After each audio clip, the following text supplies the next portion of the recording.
Hello students, welcome to my channel. This is Dr. Vinita Negi making maths learning easy and simple for you. So हम यहाँ पे CSIR net mathematical sciences फरवरी 2022 के question solve कर रहे थे। Part B के हम सारे क्वेश्चन सॉल्व कर चुके हैं एंड अब हम पार्ट ए की तरफ बढ़ेंगे। जनरल एप्टीट्यूड के क्वेश्चंस अब सॉल्व करेंगे, ठीक है। सो इसके नेक्स्ट वीडियो में भी हम जनरल एप्टीट्यूड के कुछ और क्वेश्चंस डिस्कस करने वाले हैं। तो स्टार्ट करते हैं पार्ट ए जनरल एप्टीट्यूड के क्वेश्चंस।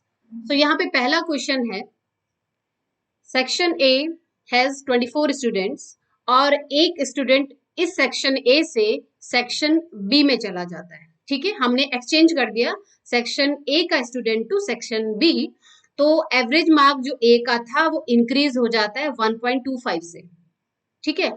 और जो बी का एवरेज मार्क था वो बाय 1 रिड्यूस हो जाता है, ठीक है। तो यहाँ पे हमें ये बताना कि number of student section B में कितने हैं, ठीक है। अब ये ध्यान रखिए ए में बी में नंबर ऑफ स्टूडेंट्स फिक्स है और जब हम फ्रॉम ए टू बी ये एक्सचेंज करते हैं स्टूडेंट्स को, सो क्या हो जा रहा है, एवरेज मार्क ए का इंक्रीज हो जा रहा है, बी का रिड्यूस हो रहा है, ठीक है ना। तो यहाँ पे फिक्स क्या है, जो एवरेज है total for A section student to B section students, that is fix. So यहाँ पे हमारे पास जो वैल्यूज दे रखी हैं वहां पे है कुछ फिक्स और कुछ हमें कैलकुलेट करना है। सो जो टोटल इंक्रीज होगा that is equal to total decrease, ठीक है ना। So number of students A में नंबर ऑफ स्टूडेंट्स बी में जो टोटल इंक्रीज और टोटल डिक्रीज हो रहा है वो इक्विलिब्रियम की कंडीशंस में होगा क्योंकि वो फिक्स है एवरेज, ठीक है ना।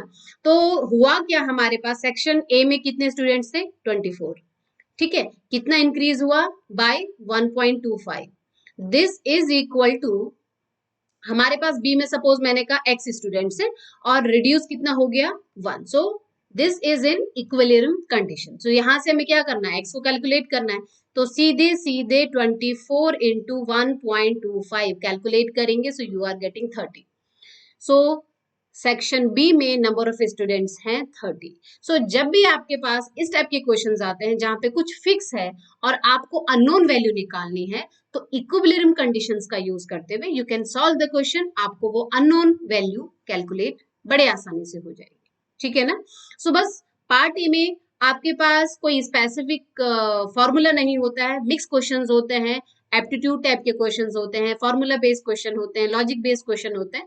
तो आपको हर एक क्वेश्चंस को पढ़ते हुए रिस्पेक्टिवली क्वेश्चन को ध्यान से पढ़ के उसको आंसर करना होता है, ठीक है जी। चलिए नेक्स्ट क्वेश्चन बड़ा इजी क्वेश्चन है। यहाँ पे एक 2 डिजिट नंबर है, ठीक है, और इस 2 डिजिट नंबर में नॉन जीरो डिजिट्स है, ठीक है।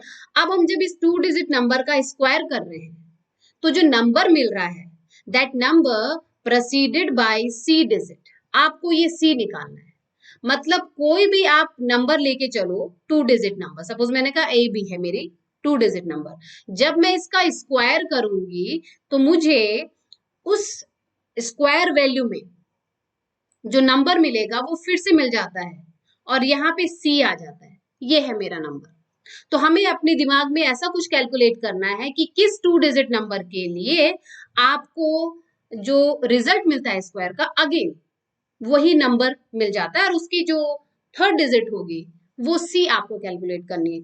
सो बस थोड़ा सा ध्यान रखेंगे बिकॉज हमें स्क्वायर्स पता रहते हैं और याद भी होने चाहिए। सो 25 का स्क्वायर होता है 625, बिकॉज 25 के स्क्वायर में 25 आपको मिल रहा है as it is, number as it is आ रहा है, डिजिट एज इट इज आ रही है, और यहाँ पे जो ये नंबर प्रोसीड हो रहा है that is see here, so answer will be 6, ठीक है जी। चलिए नेक्स्ट क्वेश्चन देखिए, यहाँ पे ए एंड बी, इनके पास नंबर ऑफ कॉइन्स हैं ₹1 के, ₹2, ₹5, ₹10, और उसके नंबर ऑफ कॉइन्स के रेशियोज दे दिए। For A ratio will be 4:3:6:2 and for B ratio will be 3:5:7:3 respectively, ठीक है। दूसरी चीज क्या दे दी, ए के पास बी से ₹6 ज्यादा है। आपको बताना है कि ए एंड बी के लिए जो नंबर ऑफ कॉइन्स होंगे इनमें से कौन सा एक आंसर होगा। तो सबसे पहले इस सेंटेंस पे कंसंट्रेट कीजिए कि ए के पास बी से ₹6 ज्यादा है, तो आपके पास जो आंसर्स है बाय एलिमिनेशन बड़े इजीली आप इसे कैलकुलेट कर सकते हो, ठीक है ना। देखो होगा क्या, आपका ये आंसर नहीं होगा और ये आंसर नहीं होगा, क्यों? क्योंकि यहाँ पे जो बी के पास नंबर है वो ज्यादा है और क्वेश्चन में जो दे रहा था वहां ए के पास ₹6 मोर है देन बी, ठीक है ना। तो ऑप्शन ए ऑप्शन सी हो सकता है correct, because option A and C में ए के पास बी से ₹6 मोर दिख रहा है। अब ए एंड सी में से कौन सा आंसर होगा उसके लिए हम इसका यूज करते हैं, जो हमें रेशियोज दे रखे हैं कॉइन्स का, ठीक है। हमें रेशियो जब भी दे रखा होता है तो हम उसे एक्स से रिस्पेक्ट करते हैं, ठीक है ना। सो सपोज अगर मैं ए की बात करूं, इसके पास जो टोटल नंबर ऑफ कॉइन्स होंगे विद रिस्पेक्ट टू एक्स अगर मैं मैनेज करूं, 4x plus 3x plus 6x plus 2x, यहां से हमें ये पता चलता है कि भाई ए के लिए जो नंबर ऑफ कॉइन्स होंगे टोटल वो 15 का एक मल्टीपल होगा, ठीक है। That can be 15 into 2, 15 into 3, 15 into 30, कुछ भी हो सकता है, बट हमारे पास 15 का मल्टीपल होगा। अब हमने दो आंसर्स को हटा दिया, अब बचा ए एंड सी। ए आंसर नहीं होगा बिकॉज यहाँ पे 42 15 का मल्टीपल नहीं है, सो सी इज द करेक्ट आंसर, 15 का मल्टीपल है। बाकी आप इसको भी चेक कर लेंगे, वैसे जरूरत नहीं है, आपको आंसर सी मिल गया, बट चेक करेंगे तो भी आपको यहाँ से क्या मिल जाएगा, दैट इज 18 मिल जाएगा, ठीक है ना। तो 18 का मल्टीपल होगा, इट मीन्स हमारा जो ऑप्शन सी है बिल्कुल करेक्ट आंसर है, 60 54 आंसर होगा यहाँ पे, ठीक है जी। सो रिस्पेक्टिवली जो क्वेश्चन आपको कह रहा है बस उसको अप्रोच करके आपको बाय एलिमिनेशन यहाँ पे आंसर मिल जाता है, ठीक है जी। चलिए नेक्स्ट क्वेश्चन देखिए, यहाँ पे आपके पास 6 इनडिस्टिंग्विशेबल बॉल्स दे रखी है और हमें ए बी सी में इनको डिस्ट्रीब्यूट करना है, ठीक है। आपके पास ए बी सी में 6 बॉल्स को आपको डिस्ट्रीब्यूट करना है, एटलीस्ट एक हर एक के पास मिलनी चाहिए, ठीक है ना। तो एटलीस्ट एक वाली बात मतलब ये समझ लीजिए, सपोज मैंने कहा ये है ए बी सी, अगर मैंने ए को एक दिया तो बी एंड सी के लिए क्या डिफरेंट पॉसिबिलिटीज होंगी, फिर मैंने बी को एक दिया ए एंड सी के लिए क्या डिफरेंट पॉसिबिलिटीज होंगी, फिर मैंने सी को एक दिया क्या डिफरेंट पॉसिबिलिटीज होंगी, उसके बाद टोटल कितने आपके पास नंबर ऑफ वेज आ रहे हैं वो आपका आंसर है। एक चीज यहाँ पे और ध्यान रखनी कि जब हम इस तरीके से डिस्ट्रीब्यूट करेंगे तो कोई डिस्ट्रीब्यूशन रिपीट नहीं होना चाहिए, ठीक है ना। डिफरेंट वेज आपको बताने, जो एक बार आ गया उसको आप दोबारा नहीं लिखेंगे, ठीक है ना। सो इस तरीके से अगर मैं ए को फिक्स कर दूं तो वी कैन राइट रिमेनिंग 5 है, क्योंकि मेरे पास टोटल क्या है 6, एक तो यहाँ फिक्स हो गया। अब 5 को कितने डिफरेंट वे में लिख सकते हैं, we can write 1 and 4, we can write 2 and 3, we can write 3 and 2, we can write 4 and 1, यहाँ से हमें 4 वेज मिल गए, ठीक है। अब मैंने बी को फिक्स कर लिया, बी को जब हम फिक्स करते हैं तो ए एंड सी के लिए 4 1 3 2 2 3 एंड 4 1, ये भी डिफरेंट 4 वेज आ गए।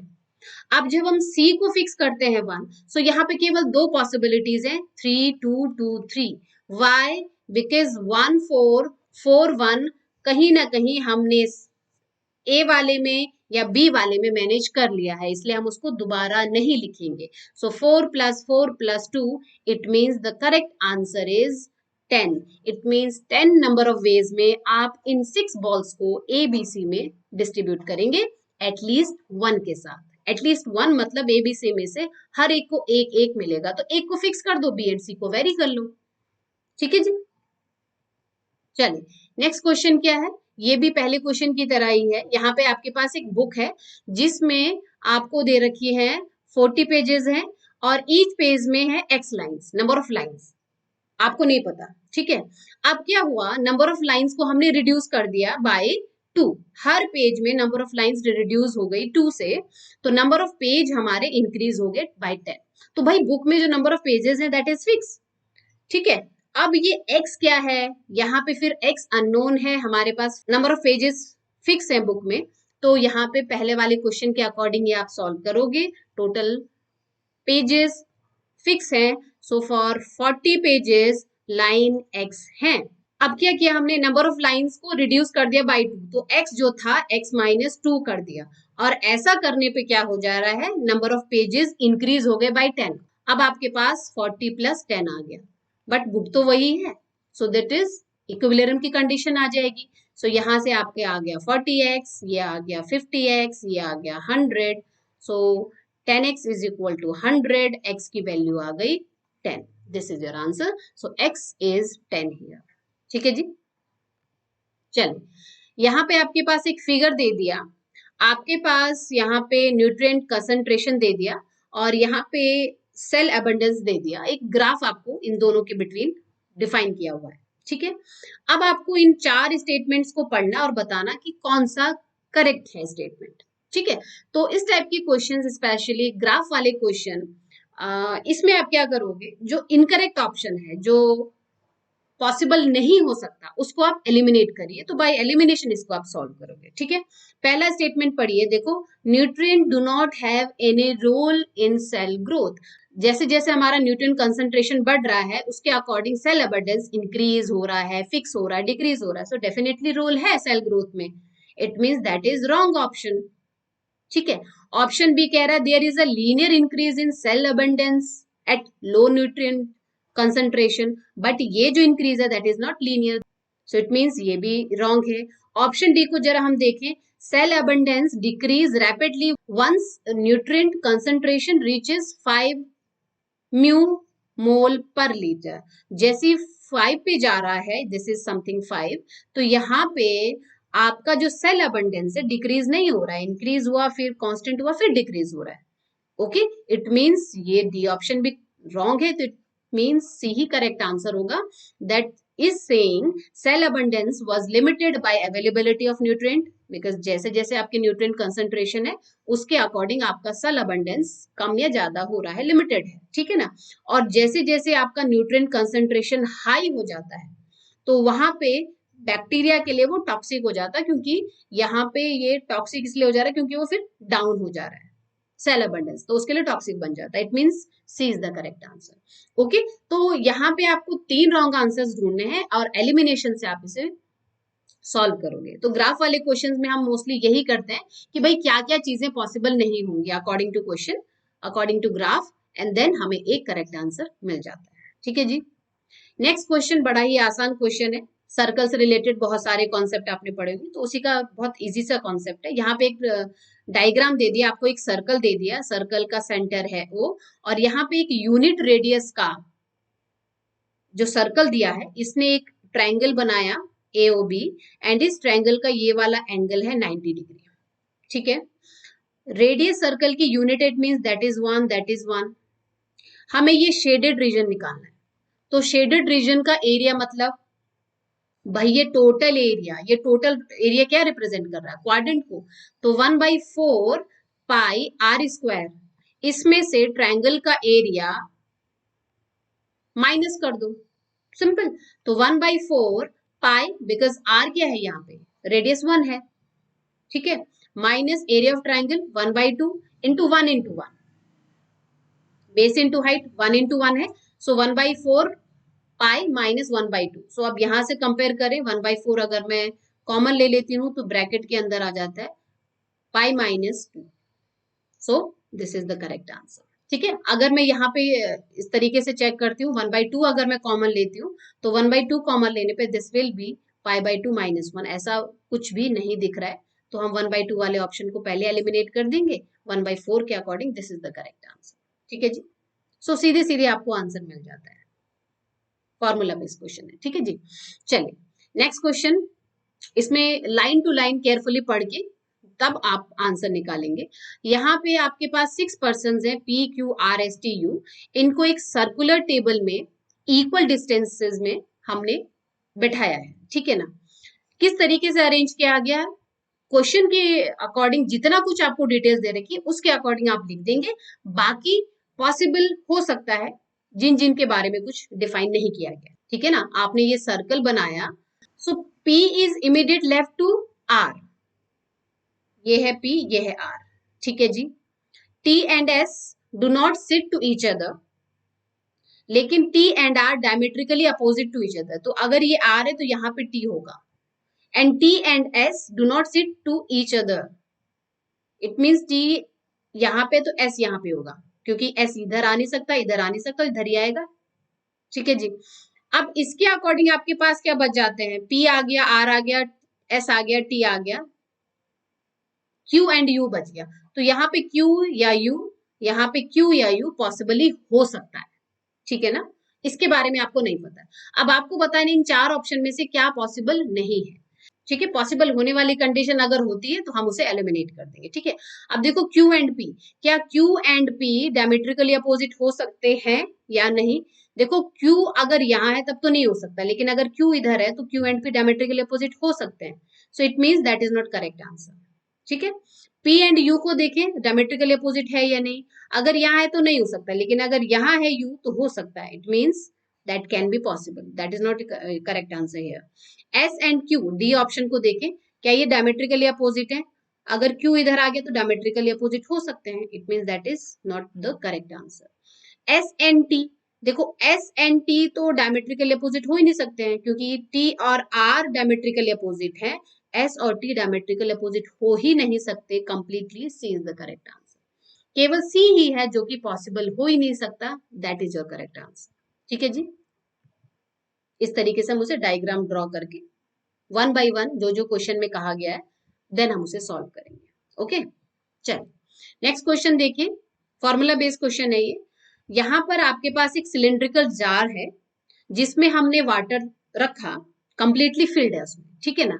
अब इस सिलिंड्रिकल जार से जो वाटर था उसको हमने एक छोटे सिलिंड्रिकल जार में डाला, ठीक है, जिसकी डायमीटर 1/10 है।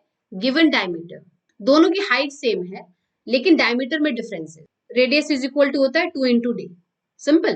तो हम ये कहते हैं कि भाई जो हमारा बिगर सिलेंडर है उसकी डायमीटर d हमने ले ली, तो रेडियस 2d हो गया, ठीक है। जो स्मॉलर वाला है उसकी डायमीटर हो जाएगी d/10, तो रेडियस क्या हो जाएगी r' is equal to 2 × d/10। अब हमें क्या चाहिए, टोटल स्मॉलर जार्स कितने हैं। सो जब भी आपके पास नंबर ऑफ टाइल्स निकालना है, नंबर ऑफ बॉल्स निकालना है, नंबर ऑफ जार्स निकालना है, सो आपको क्या चाहिए, टोटल वॉल्यूम किसमें, द बिगर वन में, this is bigger one, divided by volume of smaller one, ठीक है ना। तो पाई r स्क्वायर h होता है हमारे पास, तो पाई r कितना है बिगर वाले में 2d square h divided by smaller jar में क्या हो जाएगा पाई 2d/10 स्क्वायर इंटू h, क्योंकि आपको हाइट सेम दे रखी है तो ये पाई क्रॉस हो जाता है, h क्रॉस हो जाता है, ठीक है ना। इधर से ये सिंप्लीफाई करके 4d स्क्वायर आ जाएगा, डिनोमिनेटर में आ जाएगा आपका 4d स्क्वायर इंटू 100, ये कैंसिल हो जाएगा, दिस इज 100, मतलब टोटल स्मॉलर जार्स आपके कितने 100। बाकी अगर आप सीधे सीधे रेडियस लेके भी चलेंगे कि जो आपकी डायमीटर होगी वो डायमीटर का 10th पोर्शन है स्मॉलर वाले की डायमीटर, तो कोई फर्क नहीं पड़ता, रेडियस एंड डायमीटर में रिलेशन सेम है, ठीक है ना। जिस रेशियो में आपका डी इंक्रीज हो रहा है, जिस रेशियो में आपका रेडियस इंक्रीज हो रहा है, उसी हिसाब से आपका वॉल्यूम भी यहाँ पे इंक्रीज या डिक्रीज होता है, ठीक है ना। सो बड़े आसानी से by volume formula you can calculate this one, ठीक है। चलिए, and this is the last question. यहाँ पे भी आपके पास एक बार चार्ट दे दिया है जहां पे आपको सॉल्युबिलिटी दे दी गई है 5 नोबल गैसेस किसी सॉल्वेंट में। आपको बताना है कि हीलियम और क्रिप्टॉन की सॉल्युबिलिटी का रेशियो क्या होगा, ठीक है। अब हम देखो हीलियम को देखते हैं। हीलियम ये रिप्रेजेंट कर रहा है और क्रिप्टॉन रिप्रेजेंट कर रहा है इसको। यहाँ पे थोड़ा सा ध्यान देने वाली बात है, this is 10⁻⁻⁴ and this is 10⁻⁻�6। सो ये जो एक फ्रैक्शन है रिप्रेजेंट करता है 2 को, बिकॉज हमारे पास जो 10 पोर्शन है हमने उसको डिवाइड किया है, दिस इज 1 2 3 4 एंड 5, ठीक है ना। यहाँ पे भी ऐसा ही कुछ है, दिस इज 1 दिस इज 2, ये भले आपको लाइन दिख रही है बट इसका गैप और ये गैप इक्वल है, सो गलती नहीं करना है, दिस इज 2 2 6 नहीं है, ठीक है ना। तो helium divided by krypton solubility, helium के लिए क्या हो जाएगा, सो 2 × 10⁻⁻⁴, ओके। क्रिप्टॉन के लिए क्या हो जाएगा 2 + 2 दैट इज 4, 4 × 10⁻⁻�6, ये 6 नहीं है, ठीक है ना। ये जरूर ध्यान रखना है कि ये वाली और ये वाली डिस्टेंस सेम है, सो ये 2 है +2 दैट इज 4। अब इसे सिंप्लीफाई कर देंगे, सो 2 × 10⁻²/4 और ये आ जाता है 200/4। Answer will be this one. ठीक है, यहाँ पे आंसर ये दिया गया है, दिस इज रॉन्ग। ठीक है जी, आपको डिस्टेंसेस भी देखने, जब भी आप ग्राफिकली सॉल्व करते हो, ग्राफ पेपर में ड्रॉ करते हो, तो आपको वो बॉक्सेस देखने होते हैं, बॉक्सेस के अकॉर्डिंग आप उसे सॉल्व करेंगे। ठीक है जी, चलो, सो this is all about today's video. यहाँ पे हमने जनरल एप्टीट्यूड के कुछ क्वेश्चंस डिस्कस किए। नेक्स्ट वीडियो में भी हम जनरल एप्टीट्यूड के कुछ और क्वेश्चंस डिस्कस करेंगे। पढ़ते रहिए, सीखते रहिए, और साथ ही साथ मुझे अनअकैडमी पर भी फॉलो कीजिए फॉर CSI नेट। वहाँ पर यूनिट 1, यूनिट 2, यूनिट 3 मैं डिटेल में कॉन्सेप्ट, क्वेश्चंस, थ्योरी सब कुछ करवा रही हूँ। टाइमिंग है मंडे टू फ्राइडे 4 to 6। तो अनअकैडमी पर भी मुझे फॉलो कीजिए। इसी तरीके से पढ़ते रहिए, सीखते रहिए। Thank you so much, all the best.